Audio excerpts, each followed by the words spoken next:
And now I think, through the magic of this medium, I get to be with my two pals, Mike McNamara and Mike Black. Is that right? Or am I delusional? It's right, right? That's right. Then you get to read the teleprompter, right?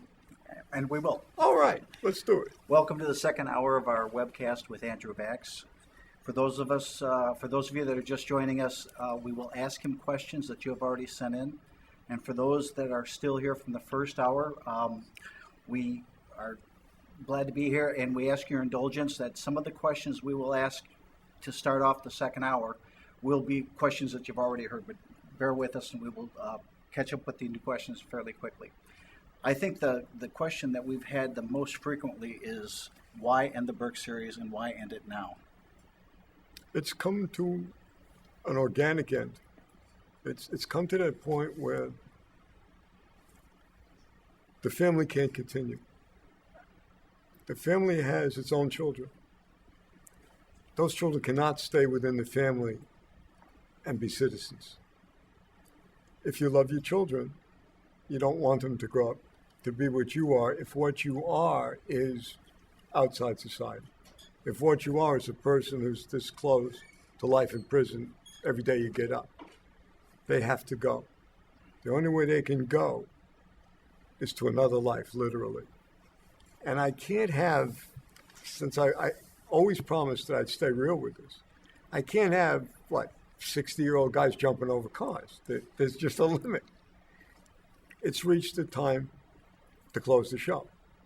And I didn't want to be one of those frauds who all of a sudden his books aren't selling. So he says, I wanted to find another direction. I wanted to go out to be straight up egotistical about it while the books were doing the best they were. That's how I wanted to close it. But don't you feel the family feels that it's doing something good? I think the family feels it's doing something good by making sure the kids can't do what they do. It's got to literally push them out of their lives. And I think they are doing good by doing that. But what are they staying around for now? What's their purpose now? They lived to protect one another, to stay under the radar, and when the children came, to protect those children. They did that. They succeeded in doing that. Now it's time to go. I don't know why they would want to stay. I don't mean they need to die, but they no longer need to live the way they live just to make a living. Are you saying that they're honoring their family by leaving? Because it seems to me in the books that they feel that everything the family does is honorable, even though it might be outside the law. They don't know a lot of what the family does. So the children don't know. Some know more than others. Terry knows more than others because he was snatched from the streets. Flower knows relatively little by comparison. Clarence knows quite a bit because he's participated. But they are honoring their family's wishes by going their own way. They understand it's not an idle wish. They understand it's a blood debt that they owe to live on and to make it. Not just to be successful. They can keep the values, but they can't keep the behavior. That seemed right to me. Oh, you light it up, huh? Oh, you're looking for a question? Cool. See, this is one of these awkward moments where everybody has a problem with TV. So what we'll do is, why don't you do that stand-up comedy routine that you're famous for, Mike? Mike Black's a writer. He's probably said all he's ever said about his books just now. I one time tried to interview him, and he grunted his way through the entire thing. If you go to michaelablack.com, you can actually learn something about him, because I think no matter what we do here, even with the failure of this teleprompter, are we going to get Michael to talk? You agree? I agree. Do you agree that you've interrogated numerous suspects that were easier to crack than Mike? You think I was Max Silent? No. On a day when you weren't talking to anybody, yeah. Okay, I think what we're having here is a meltdown. I think that the teleprompter, which is supposed to have these questions, no longer has questions. Is that correct? It's kind of looking that way. Okay. So we will go to the old-fashioned way. We're going to go and we're going to read questions. This will be even more exciting. Stay tuned. Let me go to our first question from Arch Deluxe. Well, let me interrupt that by saying, if you're trying to get a question into us now, as others have, I think you can. I think somebody can print them out, and I think someone can rush them down there, but I'm not going to swear to it. Now, what's the question? Okay, it's no secret how Burke developed his hatred for the system. Wait a minute. You're in front of teleprompter. I'm trying. It's back on? Half and half. Oh, again. Okay, cool. And his burning desire for revenge against those who abuse it. Just how autobiographical is the Burke character to Mr. Vachss? If it comes to having been an abused child, in no way is it autobiographical. If it comes to hatred of those who prey upon children, it's spot on. If I could get every one of these maggots in one giant room, and you could just fill it with explosives, I would be proud and honored to walk in there and light my last cigarette. That's how much I hate them, and it's in no way exaggerated. Are they back to getting this to work here or what? Well, the teleprompter seems like it's cooperating now. All right, let's go with I'll that. read a then. question. Ken from Cleveland.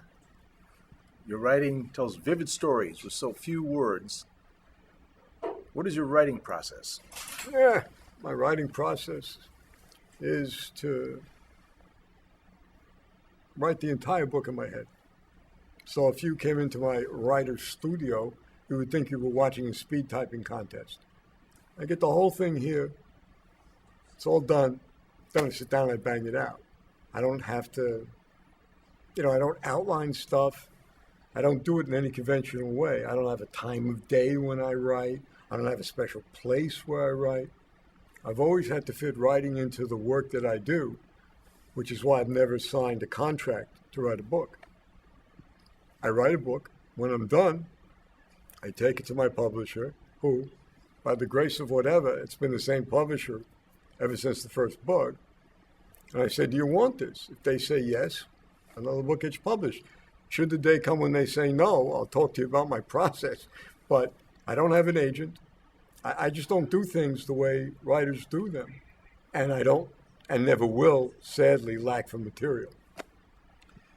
Next question is from Neil Wright. Do you believe that children's rights laws will be implemented in the new Obama era?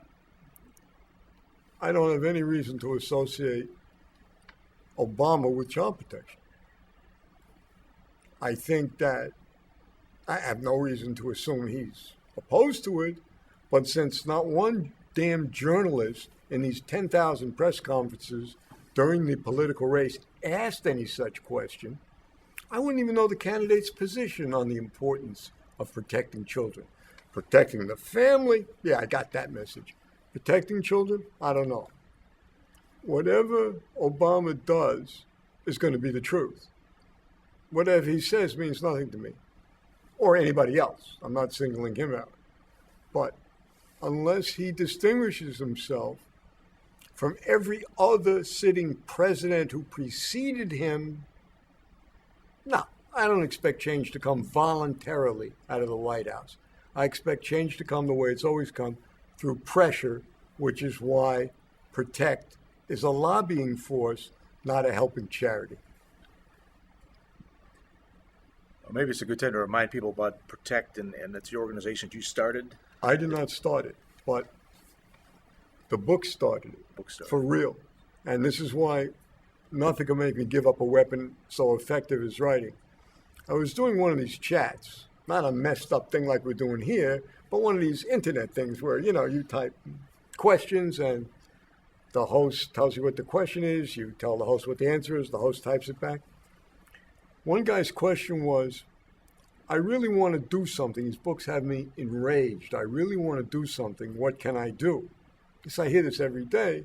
So my answer was, I don't know. What can you do? What skills do you have? What are you bringing to this fight?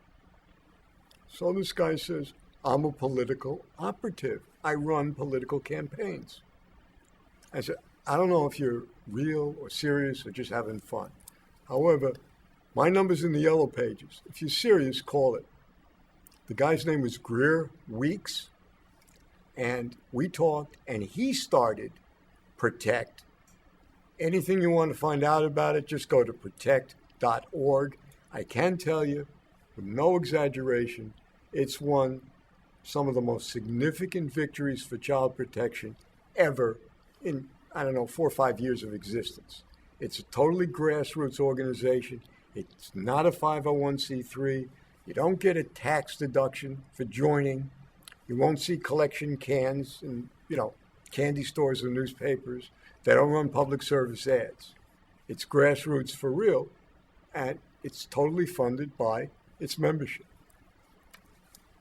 Were it not for the books, Greer doesn't get mad. Greer doesn't ask that question. But I didn't start the organization. He did, and he's its rightful director. So we're going to use the teleprompter. What? We will try. All right. Alex from Columbus. There we go. You've been given the opportunity to get 10 minutes with President Obama. What would you want to talk with him about? 10 minutes with Obama? I would just want him to listen. I just want him to listen. And if in 10 minutes I didn't have him as angry as I think he should be, I'd toss it in. I'd say I've lost it, I can't do it anymore.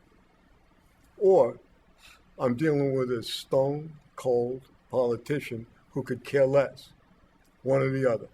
If he's a human being, if he's a man, and I can talk to him man-to-man for 10 minutes, I know I could walk out of that room with the federal government having a different perspective on child protection. That's all I could say. I've never met the man. I don't know how I'd respond. Okay, next question. Michael O'Sullivan. How many and what kind of animals This are Michael part of your O'Sullivan. family? Yeah, this Michael O'Sullivan is one of my heroes, actually. He's the head of the Animal Protective Organization of Canada. And that's a big, big state. And it's also a state where people use dogs for all kinds of activities that get put on Wide World of Sports, and people think it's great.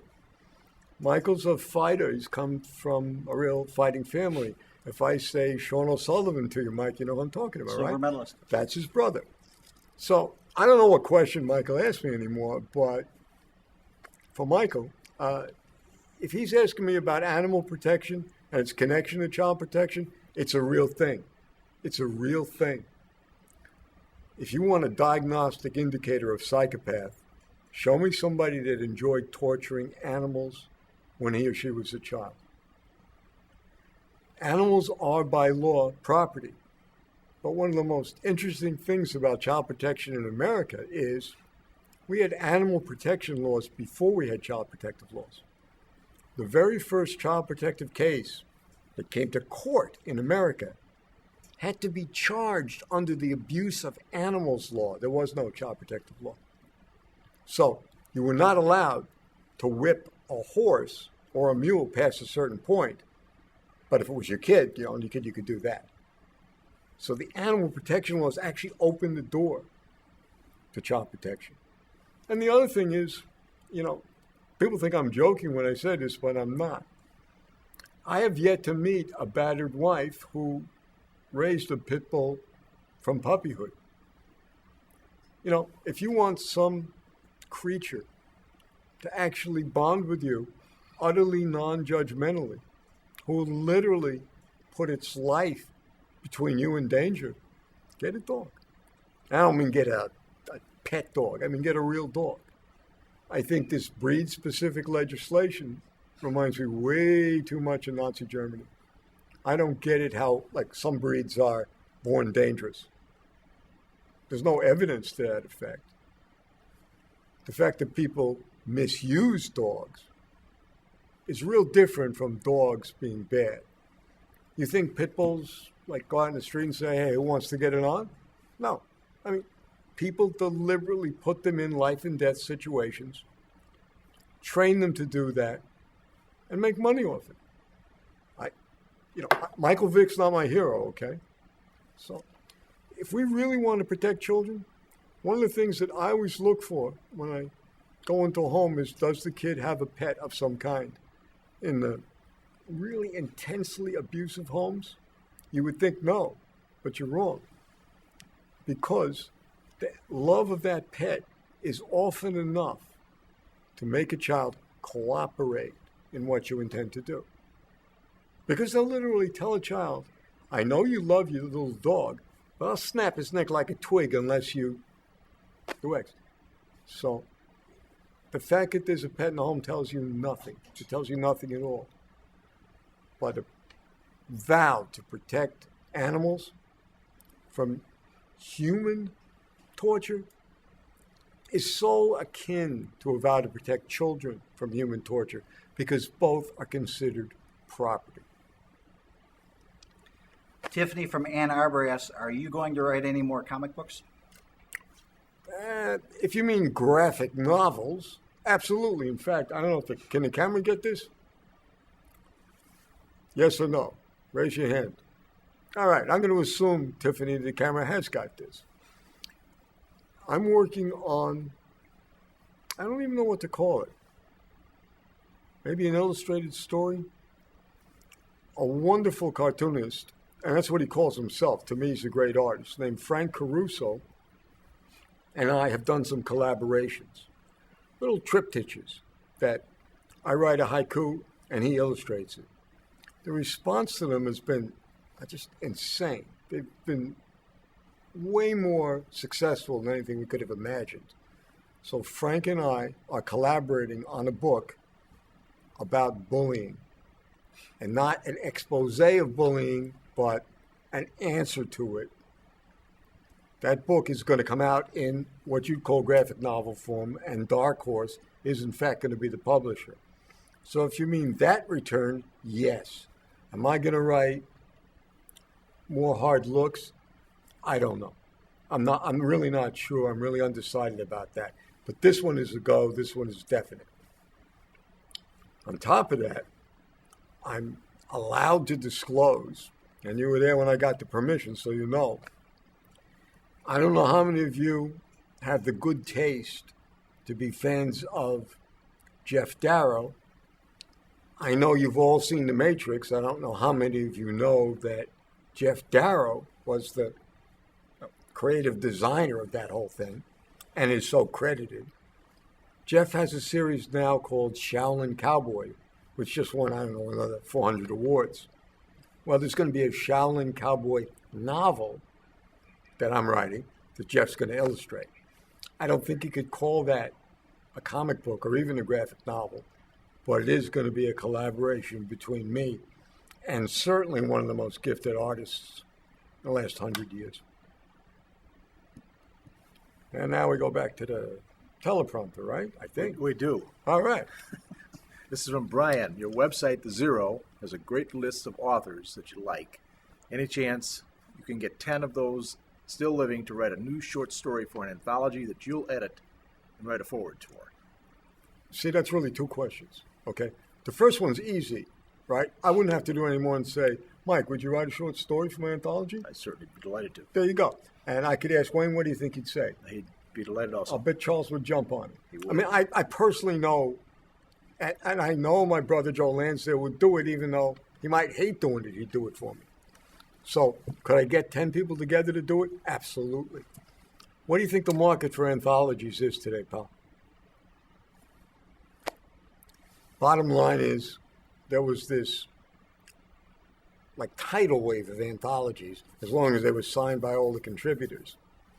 And that pretty much has died its natural death.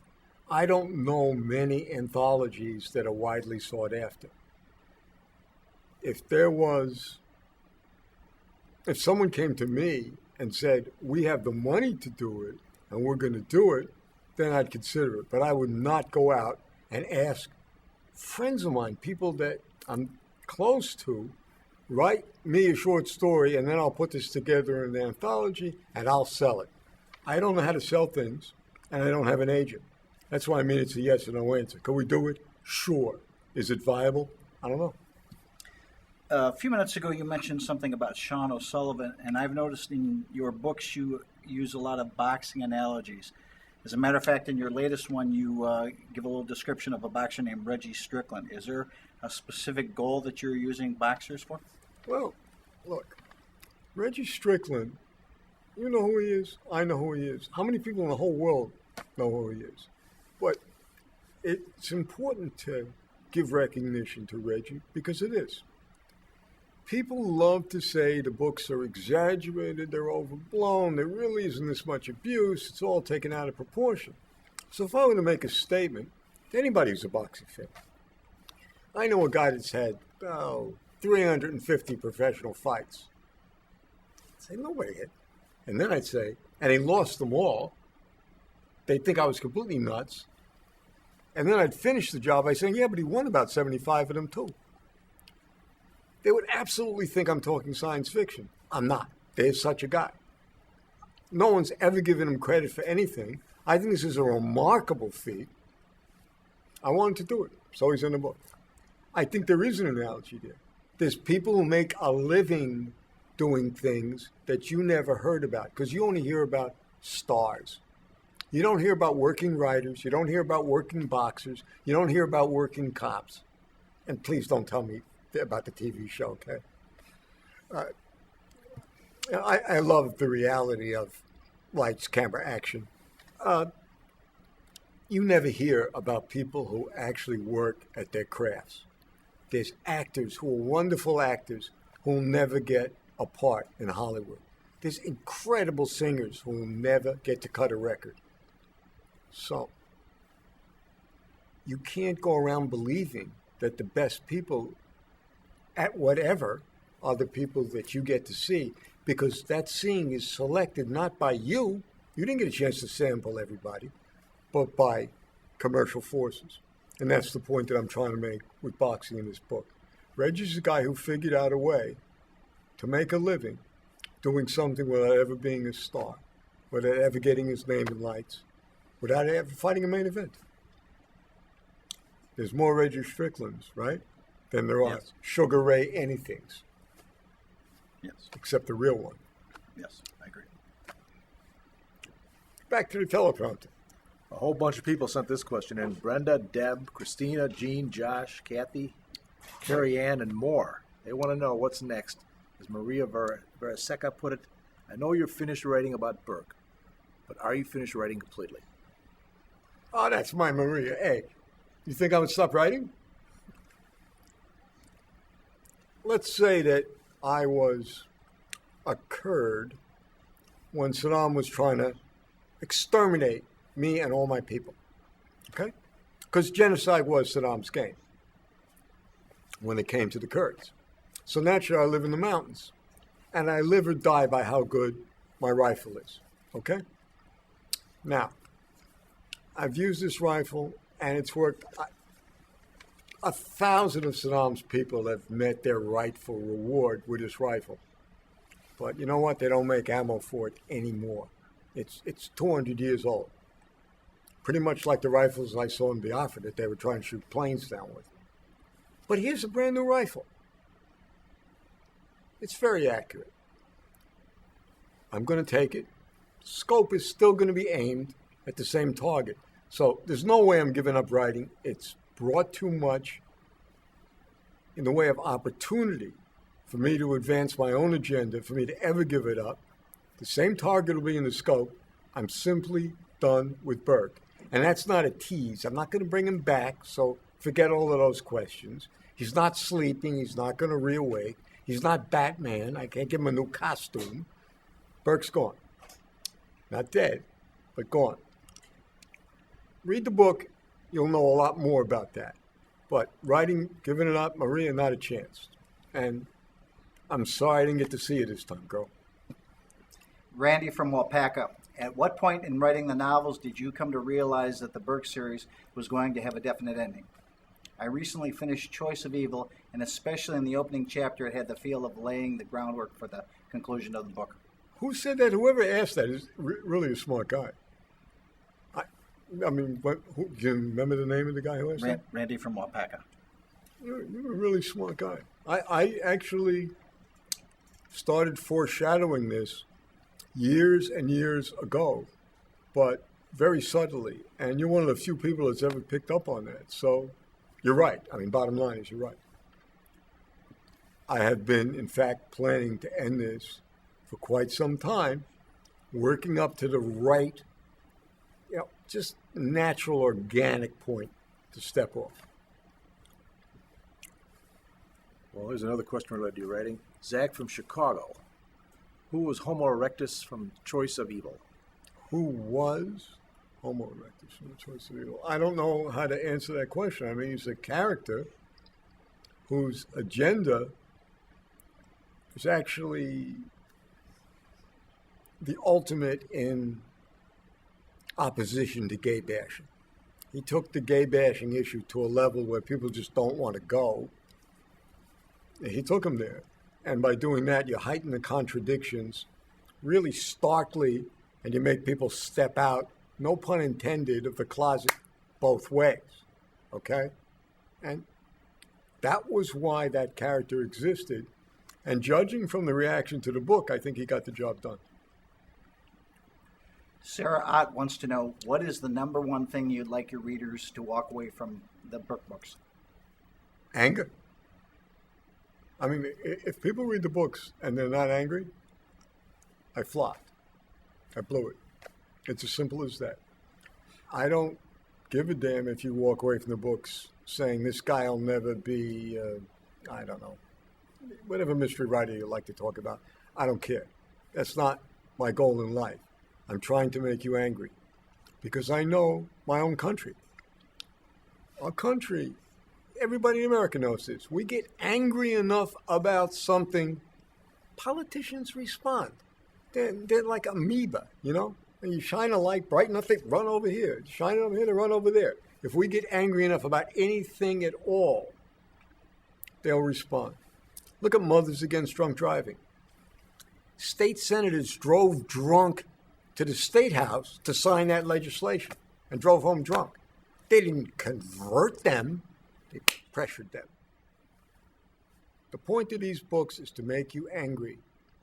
And what will get you angry is not reading these books, but doing a little work and saying, oh my God, he wasn't making that up. I wrote about predatory pedophiles, modem trafficking, and kiddie porn.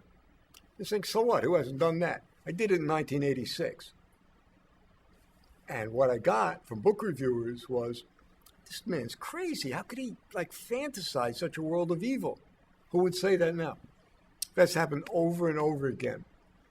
You're supposed to get angry enough to take a look around for yourself. And when you see what's real, you'll stay angry. And then as far as I'm concerned, at that point, I won. Right to the teleprompter. Go to teleprompter. Vince Don Vito from L.A. Hey. Burke, his family will live in our minds forever. You created quite a world through the characters of Max, Prof, Mama, Mole, and the whole gang. But is there an antagonist in the series that you enjoyed creating the most, or enjoyed writing about most about his demise? It's a good question, Vince, and say hello to your mother for me. Vince runs an organization called Karate for Kids, and its purpose is really to give kids exactly that sense of safety and self-protection that only comes from confidence. And I think he's doing a wonderful job. And I know his mother's proud of him because she came to a book event, wanting nothing to do with the people there, or me for that matter, but because she wanted to get a book signed for her son. So that's the kind of mother Vince has got. Truth is that I didn't get any more pleasure from one than another because they're really not creations. They're amalgamations. In other words, I don't have to make up anybody. Sadly enough, that's the part that most people have the most trouble with and the part that makes me the most unhappy. And that is, I don't have to research my books. I don't have to sit with a blank piece of paper and say, let me create a bad guy who does X, Y, and Z. There are bad guys who do X, Y, and Z. Would the demise of one please me more than another? No. They're generic to me. Chris Bell, I would like to know what other legislation Protect has in the works. Go to protect.org and ask them. I can't take up the several hours it would take now to tell you. There's lots of stuff going on now. It takes you this many types on a keyboard, and you'll be able to see for yourself. And I hope you do.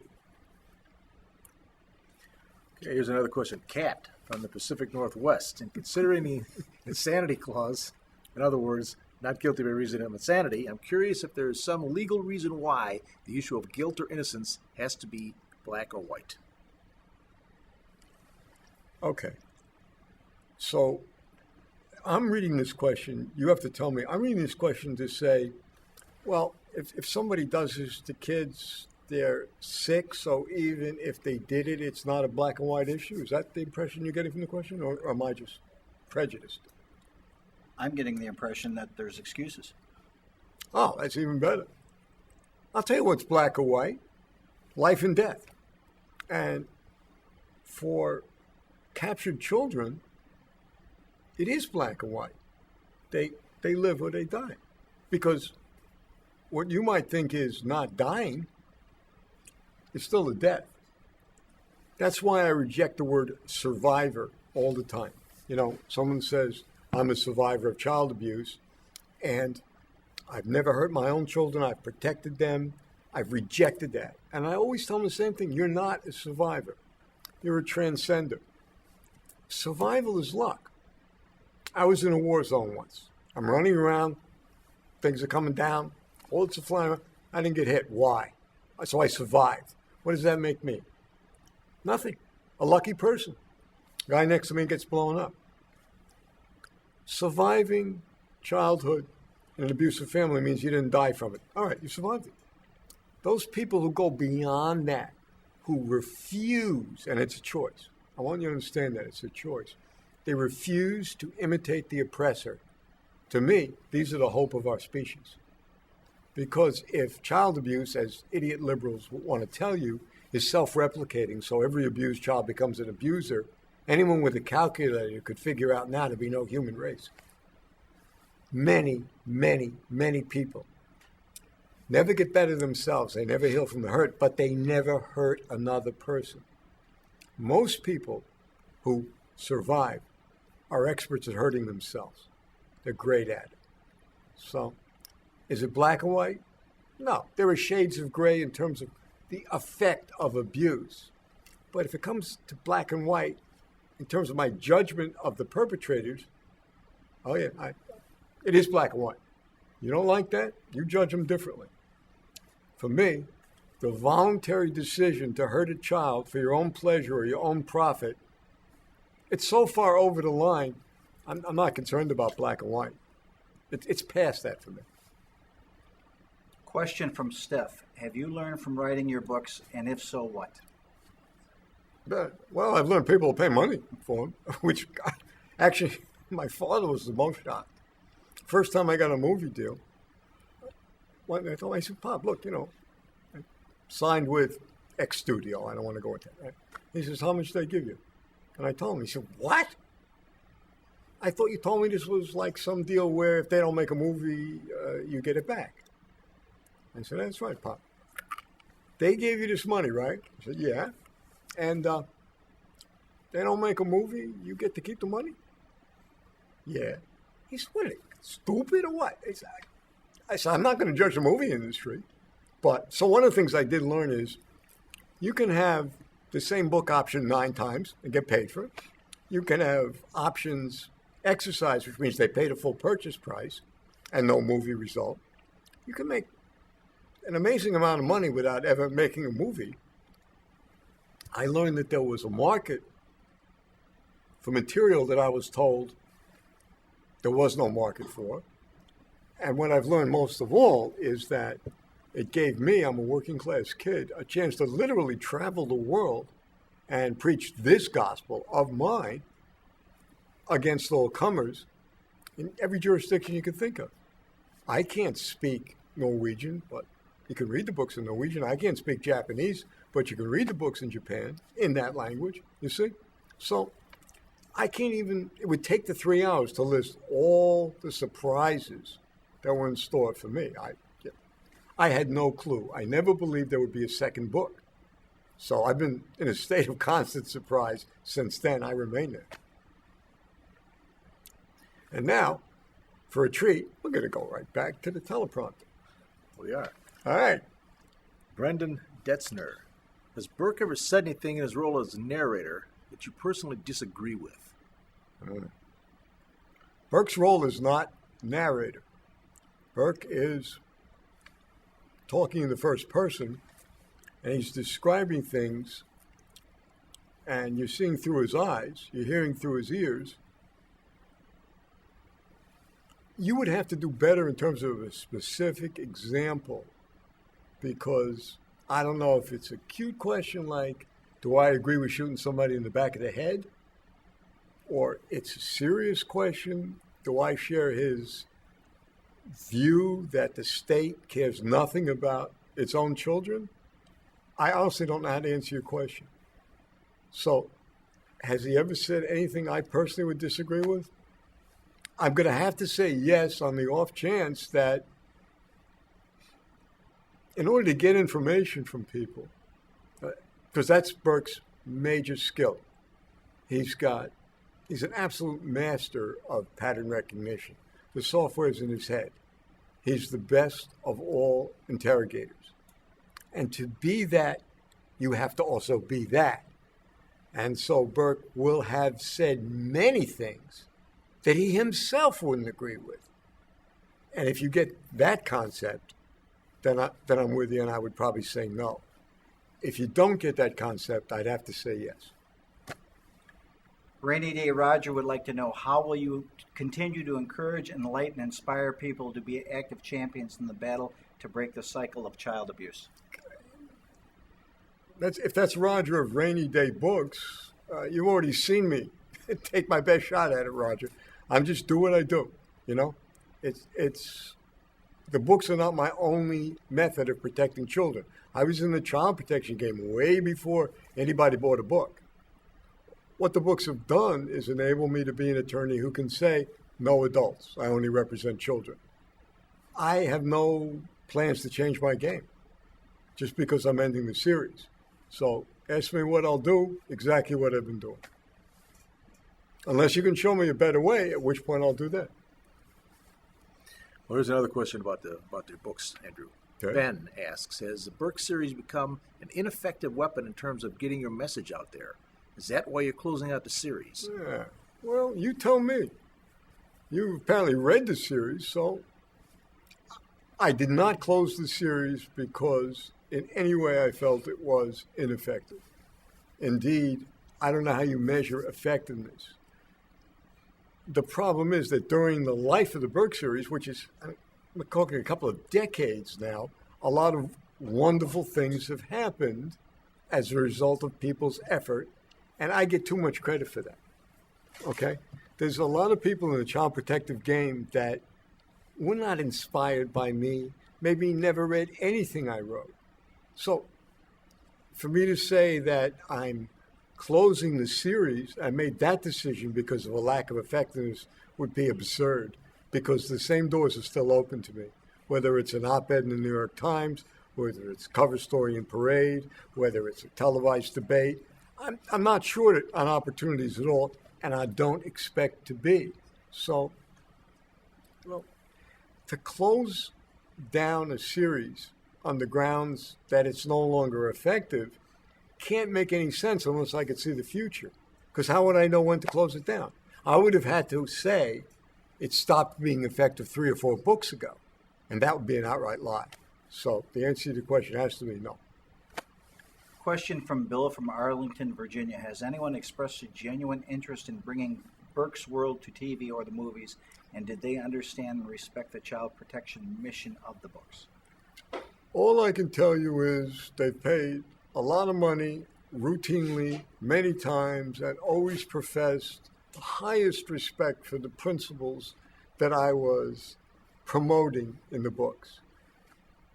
Can I read their minds? No. Do I know if they were honest or truthful? I have no idea. I can tell you that there's a clause in my movie contracts that says no person convicted of a crime against a child can be like above the line talent. I mean, there's no way to check the guy who, does the catering.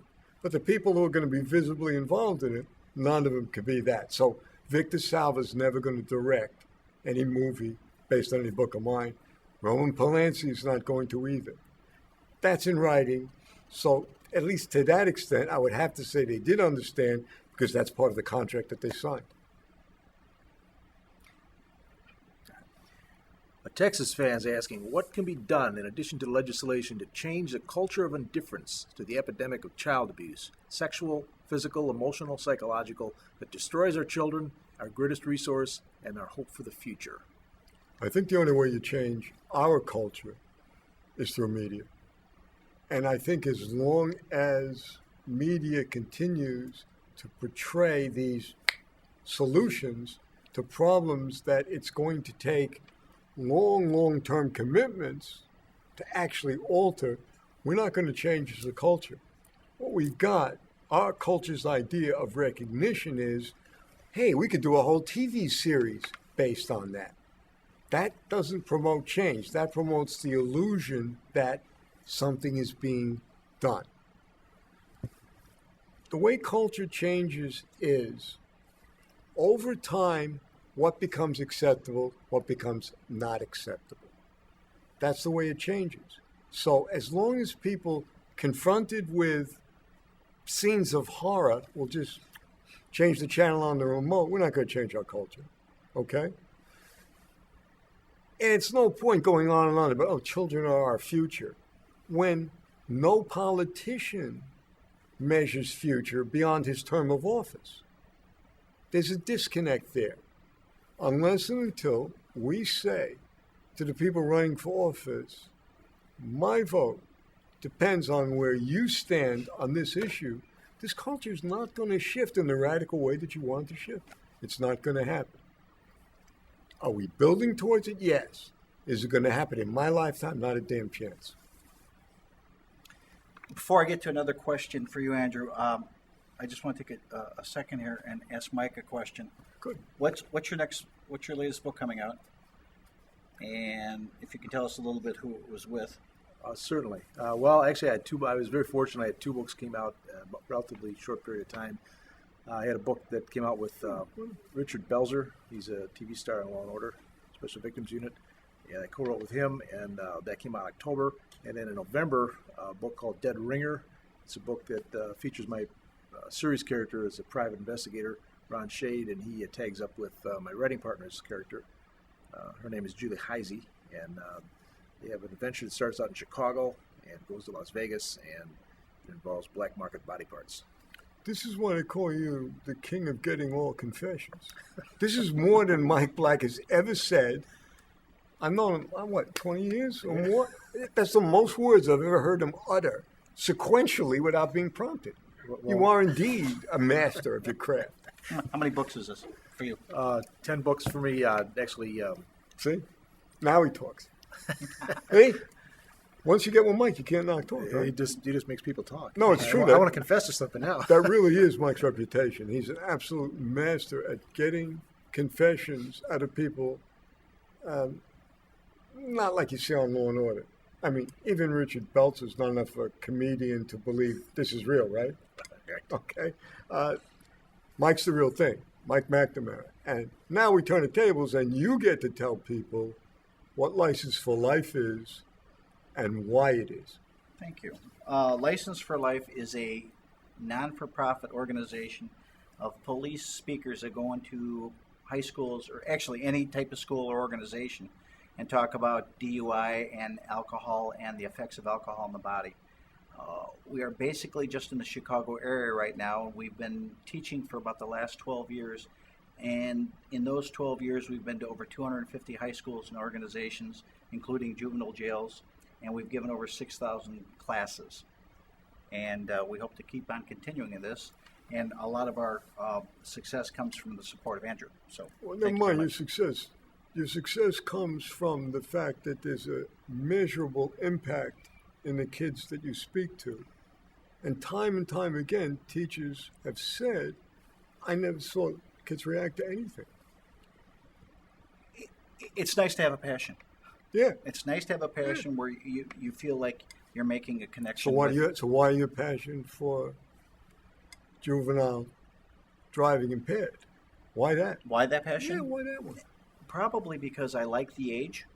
I like the way that it's at the stage of their lives where they're going to make those decisions to drive or not to drive impaired, and hopefully we can stop it before it starts. We never tell them not to drink. We never tell them that because I don't want to sound cynical, but I think that kids are going to drink anyway. They're going to experiment. What we stress is don't drink and drive. And that's what we go into these schools for, and we primarily talk to kids in driver ed classes. And the nice thing for us is one of the reasons we're invited is because we offer this free to the schools. And the biggest compliment I've ever heard from these schools are we have evaluations of the instructors, and the evaluations that come from the teachers and from the students. And when we have as many as a dozen speakers going around, I get a dozen different evaluations saying the best speaker we've ever had. So it's the program. And I'm very proud of being part of that program. Oh, you're not a part of the program, right? Without you, there isn't a program. Yeah. All right, well, just tell people at least where they can find out more. Go to licenseforlife.org. Is it licenseforlife.org? Licenseforlife.org, I think. It's not LFL, right? .org? I do the talking. I don't do the web. Yeah, exactly. The website, so it could be LFL. This isn't one of Mike's major skills. So here's what you can do. Actually, if you go to the Zero, my website, and license4.org. Numeral 4. License there you go. Numeral4.org. I knew that. Obviously. All right, we got that. Is there any way to? Yeah. All right. Good. Okay, let me jump in. I wanted to ask you a question based on one of the answers you gave a few minutes ago. What do you feel about that? What do you have to say? I know what you have to say, but with this groundswell of support for Roman Polanski, that he should be allowed back into the country because it happened so long ago, and he's probably changed by now. I'd like him to come back and then start serving. It's time. Sure. The theory apparently is that if you don't get caught for X number of years, all bets are off. Or if they don't actually lock you up for X number of years, all bets are off. Meanwhile, every damn year in this city of Chicago, in Detroit, in Cleveland, in New York, in Boston, they'll find a guy who ran away from a chain gang 40 damn years ago. Am I right? Right.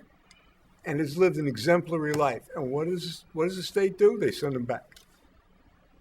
Because, if you're not a Hollywood director, you don't get that little privilege, right? Here's a person who's actually proved that he's changed, right? 40 years living like we want anybody else to live. We send him back. Now, Roman Polanski, I'm supposed to judge the art, not the artist? I don't give a damn about his art at all. I don't care. I want to worship the guy, that's fine with me. But I don't know how you rape a 13-year-old girl and get it euphemized down to a Romeo and Juliet situation. Read the damn indictment for yourself. Read what he pleaded guilty to for yourself. Look at the deal he got for yourself. And then remember, France wouldn't return murderers to our country unless we said we'd change our laws just for France. We had to take the death penalty off the table before they'd actually send back Ira Einhorn. Okay? So, but they can have Roman Polanski. They can keep him. If they want to send him back here, if we change in any way to accommodate that, the message is, if you're successful enough in sacred Hollywood, we'll let it go. Then it's all okay. It's all okay. Well, if he comes back, do I want to hear about how the victim forgave him? I don't give a damn. I'm not Oprah. My job's not running around telling people, oh, if you just forgive, you'll heal. I don't know what healed her wounds, and I don't know how much it cost. But I got a wound that somebody can take a child of that age and give her liquor and drugs and sexually take advantage of her, get the deal of the century anyway. He's allowed to plead guilty to statutory rape, as if this was consent. Nobody's asked any questions about how did the kid get to that house? She didn't walk. Who brought her there? Whose house was being used? Whose drugs? Nothing. All he gets is a lousy stat rape deal But he doesn't feel he should actually go inside. Nah. I mean, put him on probation. Maybe he could teach movie making as his community service. You know what? For that, as the French would say about anything concerning us. Let's go back to our viewers. Mike in Central Vermont. Any advice for children of the secret? Yeah. Don't go on TV and tell your story and think things are going to be better. Don't let some disgusting two-bit low-life producer talk you into revealing yourself under the guise it's going to help others. The advice is always the same thing. Fight. How you fight doesn't matter. That you fight is what will heal you.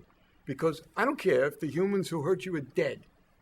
Their brothers and sisters, I don't mean biological necessarily, others of their ilk walk this earth. Anytime you take one of them, it's one for us. And so, I can't give you generic advice. Like I said, I'm not a talk show person. If I spoke to you personally and I knew your story, I could say, in my opinion, this would be the way to go. But surely I will say this. Anyone who identifies themselves as a child of the secret, who hasn't joined Protect, I have to wonder why. And it's a question you should be asking yourself, unless you have. Well, Now the teleprompter's gone dead. We're going back to the script. teleprompter is on strike here for momentarily, so we're going to go back to a question that Peter Larson from Norway wrote in. From where? Emailed in. Peter Larson from Norway. Norway, okay. What is the best way to influence or make the media report realistic prison time fines that these predators are facing? Okay, is he talking? See, that's the problem. If he's talking about the Scandinavian countries where the sentences are notoriously low, I can understand where he'd want the media to focus on the reality of this break between the evil done and the time served. If he's under the delusion because he's watching too much TV, that everybody goes down, law and order, right? Right. Oh, yeah. 10 to 20 and he does the max. Like, you understand, I hope that that's impossible, right? You understand that nobody can take such a plea because does the max is a decision for a parole board, not a judge, and not a DA. It's all a bunch of hokum. If you believe these mediagenic sentences, you'd think in this country, we actually give people sentences like 750 years to life. So, listen, if what you're asking me is do I believe the Scandinavian countries have a sufficiently intolerant attitude toward those who prey on children, the answer is no. I've been there plenty of times. I think there's way too much effort in understanding these freaks than there is in finding them and putting them where they belong. That's a message that, the extent that I can help you out is the extent to which my books have been translated into Norwegian. Enough of them were translated, so I was able to go over there and say it in person. But if you're looking for Norway to emulate what you think is the American model of these gigantic sentences, do not be fooled, my friend. Don't be fooled. They don't call it plea bargaining for nothing.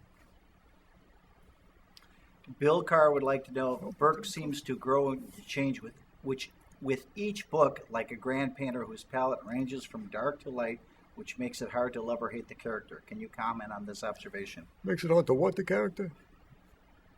Go back. Scroll back. What's that word? Makes it hard to Let's go up. love or hate the character. Oh, that's fine. You know what? And that's justifiable. I didn't write a character with the intent of having people love him or hate him. There are people that identify with him and still don't know whether to love him or hate him. It's not important to me. It's not important to me. I think what you said is absolutely fair. I think Burke does change. That's intentional. Burke gets older. The world around him changes. It changes for him and for all his people. That's intentional because that's real, and because that's what I promised to do. But it wasn't with any artistic goal in mind. My goal was to be as close to the bone as I could get it without writing a PhD thesis. If I was writing criminological texts and cutting out the footnotes, it wouldn't differ radically from what these books are. So it's really all about point of view.